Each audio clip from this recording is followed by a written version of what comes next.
You've got some serious nerves. Do you know that?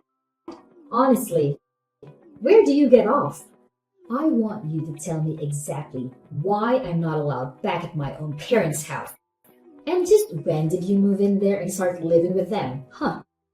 I don't remember that ever being a thing. Becky, what is this all about? I'm afraid I really don't understand. I'm talking about my parents' house. That house is my house. Do you understand? How dare you just barge in there as if you own the place? I mean, you even have the gall to take over my own bedroom. And now, I can't even go back there to live with them. I want you out of that house right away. Do you understand me? Sorry.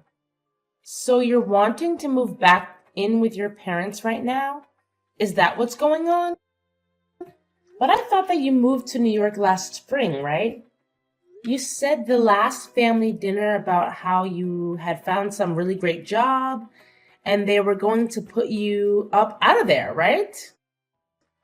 I know what I said. Thank you very much. But I quit that job, and I am never, ever, ever going back. I just want to live with my parents in my hometown, and that's that, okay? You quit your job? But you really just started it, didn't you?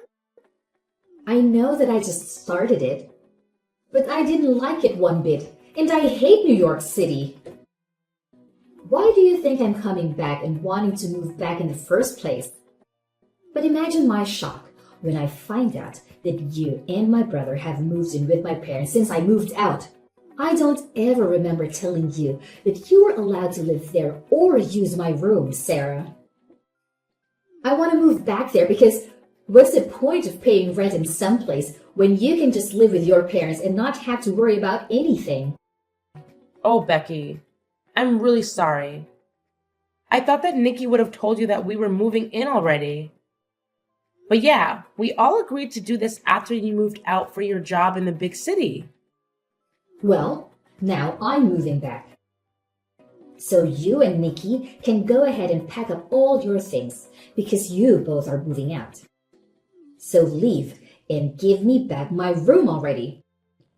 Becky, please, you can't be serious about that. I mean, we did so much in preparation for this. You can't just announce that you're moving back and expect everyone to accommodate you. Do you know how troublesome it's going to be for us to do what you want? You think you're going to be inconvenienced by this? What about me? I quit my job. I'm unemployed. Don't you get it? I have no job and no house at all. If you don't want to move out, then the least that you can do is pay my rent in my new place. So you really think we're just going to pay for a whole apartment that we aren't living in? Well, if you don't like it, then you know what you have to do. Sarah, are you there? I really am sorry to bug you like this while you're at work, but I had something that I needed to talk to you about. You didn't by chance happen to get some messages from Becky, did you?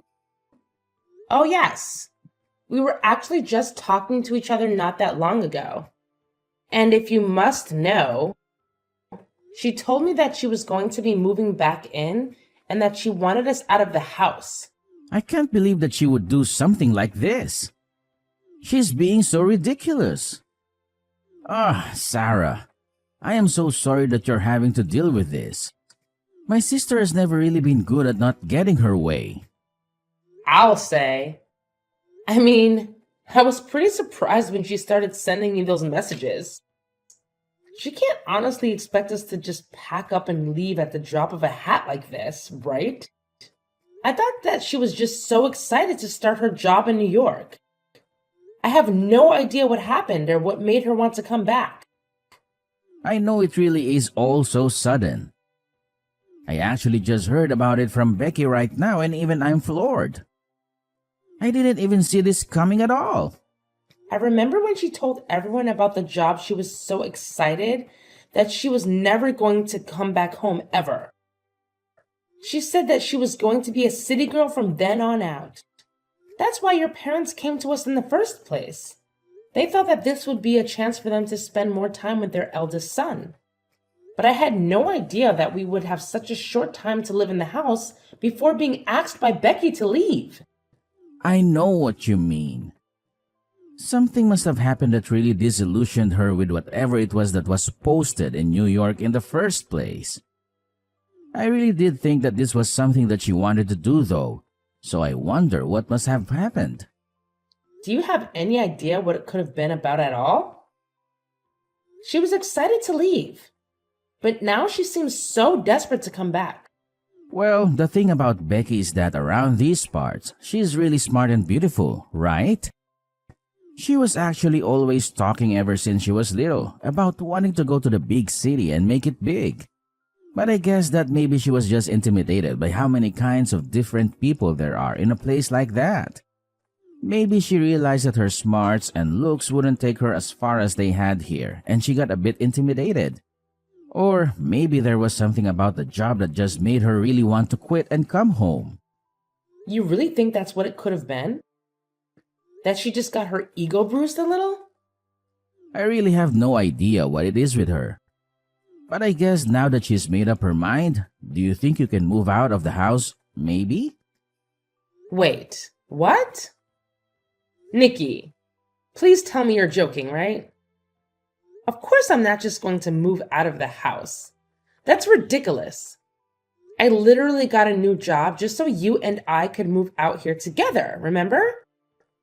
I know, but it's just, well, it's kind of out of our hands now, really. I tried telling Becky that this was our home now, but she just wasn't listening at all. So I think you just don't really have a choice anymore. So you're really telling me that I need to move out of the house to make room for your sister? Your parents begged for you and I to come and live with them, and now you're saying you want to end it? I get Becky's feeling down, but this is all just so rude. It isn't fair at all. Come on now, Sarah. Don't be such a baby about this. It's not like anyone is forcing you to do anything. I just asked if you could move out. And that's still super rude of you. I mean, how could you even ask me that? I know, but neither of us knew that Becky was going to come back, right? We thought she was going to be in New York forever, but now she's not. Besides, just think of how lonely my dad is without his daughter around. Don't you start with me, Nikki. I was against moving in with your parents this whole time, but you insisted that we'd do it over and over again. Even your dad told you to drop it since he could tell that I didn't want to do it. You even agreed to do all of the housekeeping if I agreed to move in with your parents. But instead, I've been doing most of it all the time. Okay, I get it. Jeez. I was just asking because I thought you might say yes if it was from me. But I'm sorry for even mentioning it. I really didn't think that you would freak out on me like this at all. What do you mean? Why are you trying to act as if I'm in the wrong for not wanting to move out? Because this is my little sister coming back to live with the family. But I guess I'll just have to tell her that you're refusing to move out and that she'll just have to have a good luck finding a place to live. I'm sure that will fix this whole situation, don't you think? Nikki, why are you doing this? You're really making me feel bad about just not wanting to move away from this. When are you going to do as I say and finally move out, huh? Do you have any idea just how much trouble you've been putting me through? Everything that's going wrong with my life is all your fault. My fault? Are you kidding me? Just how do you figure that, huh? It's not just me that you're causing trouble for, though. I mean, do you think that my mom and dad would really prefer to live with some woman they hardly know versus their own daughter? And you need to read the room and recognize that you were not wanted here at all. So hurry up, get the picture, and move out already. Read the room? You have seriously got to be kidding me. That is rich coming from you. But I guess you might be right about one thing. Everyone has been acting very cold towards me these days. You mean you only notice them acting that way towards you now? It took you long enough, I'll say. That's right. Everyone here must be so worried about you. I hear all about how they are making every effort to go and visit you. They're even cooking and cleaning for you. Isn't that right? And just what is wrong with that, huh? My parents have always enjoyed spoiling me when they can, and this is no different. I don't see anything wrong with them wanting to take care of their daughter while she's so distressed after coming home from New York. So far be it from me to tell them to not take care of me if that's what they want to do. And then when they do get back from your apartment, they all treat me like I'm to blame for having them go back and forth from the house. I have been told that I'm just being cruel for making you live like that, when all I want to do is not have to move again. Well, if people are telling you that, then I guess you would better listen to them, huh? Can't you see that everyone wants you out of here already? You would make everything easier for everyone if you were gone. LOL. And even your own brother is starting to go back on his work even more and making me do more and more of the housework.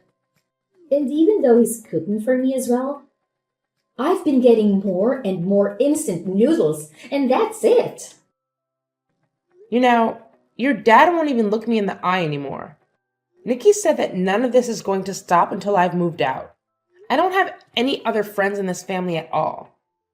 Everyone is blaming me for this. Well, maybe that's because it's all your fault, Sarah. If you would just move out of the house, then all of this would come to an end for you. I mean, are you really so lazy that having to do your own housework and cooking is all that upsetting for you? You don't contribute anything at all while you leech off of my family. And you think you have the right to complain? I have no idea how you were raised. But you really need to get a grip on reality if you think this is okay. Hold on a second. You think that I'm being a leech on your family? No, of course you are. You refuse to move out or do any chores or cooking or anything like that.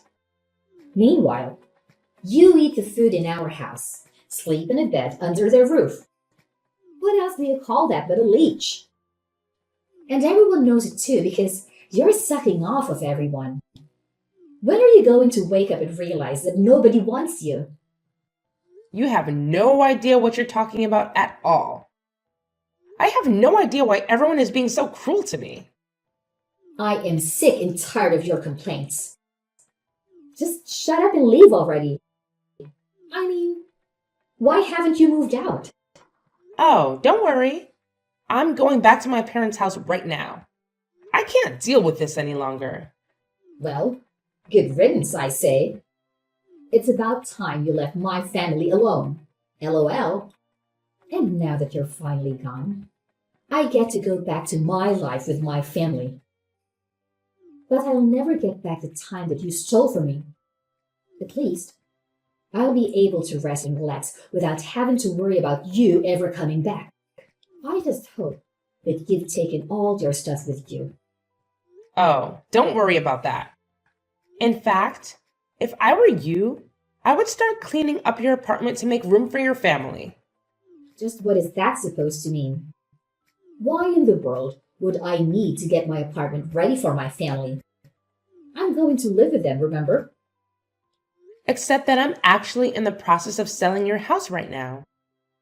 So I'm afraid that your family won't have anywhere else to live. You all better start looking for a new place. Wait, what? Seriously, what are you even talking about? What do you mean you sold my family's house? That doesn't make any sense. There is no way that you could have done something like that. I mean, I know you're upset that you're getting thrown out, but there's no need to make up a lie like this. I'm not lying about anything, Becky. It was my name on the house's deed, you see? That still doesn't make any sense at all. Why would your name be on my family's house deed? You really don't pay attention to anything that goes on with your family that doesn't concern you, do you? I took over the deed to the house from the moment Nikki and I moved in with them. In fact, it was your family that forced me to do that, if you really want to know. But that. I don't. Why would they do that? Why would they want your name on that? It all goes back to when we moved in. You see, Nikki had been begging me to go along with it and even offered to do all of the housework if I agreed. He told me that I wouldn't have to do any more work if we did this. And I trust him. But then he started to scratch away at his promise bit by bit. What do you mean by that? What did he do? Well, first everyone was so grateful that I had finally agreed. But then Nikki said that we would need to buy a new washing machine to fit all our clothes in. Then he said that he would need to get a brand new fridge to fit enough food for all of us. And bit by bit, we started buying all the new things for the house. In the end, we must have spent over $100,000 upgrading the house. Hold on a second. You spent over $100,000 on the house? That's right. I told him that I wanted my parents to pay me back for some of that money, but he suggested I just put my name on the deed on the house and call it even. I told him that that was taking it too far and that surely we could think of something else. But he just kept insisting about it until you finally agreed to just take the house. I really didn't think that he was going to go along with it. But I guess he really didn't want to have him or his parents pay me back that much money. He pretended to be so sad about losing the house, but I could tell that he just thought he was getting a great deal. I don't believe it. Why would he do something so stupid? I didn't even sign off on it in the end. But they basically did all the paperwork needed, and one day when I got home for work, Nikki said that all I needed to do was sign. I was sick of arguing with him over it, so I just agreed to it then and there. He told me that now we were even for all the appliances. Except they made me continue to pay for all of the utilities.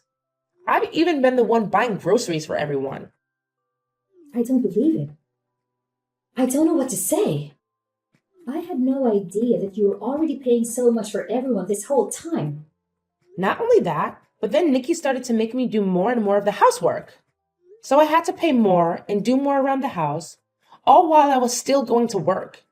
I was already starting to get to the end of my wits when all of a sudden this happened, and your family started treating me even worse.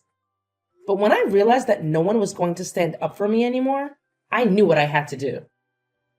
And by that, you mean you signed the house back over to my parents, right?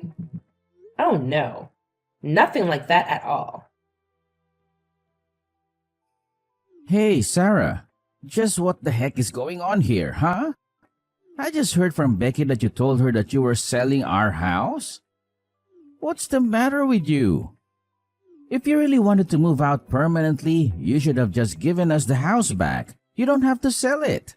Yeah, I thought about doing that for a little bit. Then I chose to sell the house anyway. After all, I felt like I was pretty justified in doing it. And what is that supposed to mean? It means that you all pushed me to the point where I had no qualms about selling the house without even telling any of you. So enjoy finding a new place to live. But you can't just do this to us. It isn't fair. What's the matter with you? Do you have any idea the kinds of things that you've been putting me through? You begged me to move in with your parents when you knew I didn't want to do it. And then you treated me like I was in the way for not wanting to move out. I can't stand the thought of spending another day in the house with all of you. Sarah, please just hold on. We can talk about this, can't we? You have to know that I'm so sorry for everything up till now. I really didn't know that you felt like this. I'm sorry for forcing you to move in with my family, but you don't have to do this. It's too late. I've already made up my mind and I am going to be selling the house. I don't care what you say to me or how many times you apologize. Is this about money? We can pay you back for all the things that you bought, I swear. You just can't do it all at once is the thing. I don't want to hear it from you. And that still won't make me any less upset with you. Now, if you'll excuse me, I have better things to do than to talk in circles with you. I can't believe you really threw my whole family out of their house. They're all cramped inside my tiny apartment now, and it's all your fault. Aww, did you finally have your little family reunion? I'm so happy for you all. The least you could have done is pay for all of their moving fees. Do you have any idea how expensive it was for them? I have already given them more than enough of my money. I certainly don't intend on giving them any more. Please, you have to do something to get them out of here. I can't stand being in such tight quarters with them. I'm going to go crazy. Yeah, that really doesn't sound like my problem at all. I guess you'll all just have to start working and save up until you can afford a better place. But this isn't fair. I quit my job because I hated working, and I just wanted to live with my family and have them take care of me. It wasn't supposed to be this way. Following our finalizing divorce, an unexpected twist occurred just a week after my heartfelt conversation with Becky. To my astonishment, Nikki's entire family appeared at my doorstep, begging for forgiveness with a sense of desperation and remorse. Caught off guard by this traumatic scene, I realized the need to establish boundaries and prioritize my well-being. I made it clear that discussions would have to wait until the divorce papers were signed, allowing me to maintain clarity and protect my sanity in the midst of the turmoil. Once the legal formalities were complete, a profound silence settled, leaving me in a contemplative state. Uncertain of which path to take, I granted myself a few precious days of respite, knowing that the lease on our shared home would soon expire. During this opportune window, I meticulously packed my belongings, bidding farewell to a place that held memories, and embarked on a daring adventure, relocating to a new residence in a nearby city. Motivated by a strong desire to distance myself from Nikki and his family, I carefully planned each move, ensuring my intentions remained hidden until the right moment. In those fleeting days before my departure, I vanished like a ghost, leaving no trace behind. With swift precision, I severed the ties that bound me to my past life, reclaiming my independence and freedom. Taking the bold step of changing my phone number became an act of self-preservation, symbolically cutting the final connection to my previous existence. Every precaution was taken to ensure Nikki and his family would be left in the dark, unable to follow my footsteps. I was determined to create a shield of anonymity, guaranteeing they would never find me. As I journeyed into the unknown, I found solace in the realization that I held the reins of my destiny. Though the road ahead was uncertain, I embraced it with newfound strength and resilience. Each passing day reaffirmed my conviction, proving my ability to rise above adversity and shape a future uniquely my own.